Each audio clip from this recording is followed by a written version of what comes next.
siya. Yan, nakuha talaga. So mamaya isi-share ko kung paano ba na siya napasok sa ilalim.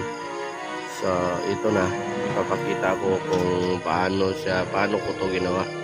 Yan, binabalot natin ng screen yung pain niya. Yan, may tail ng manok kasi nag-ihaw kami ng manok kagabi. Yan, at saka binalot natin ng screen para hindi madaling matagak yung yung pain niya. At saka sinabit natin sa may sa ilalim para pag magalaw niya yung pain, tsak. Yan yung triggering device niya. Kunting kalabit lang. Yan, subukan natin kalabitin.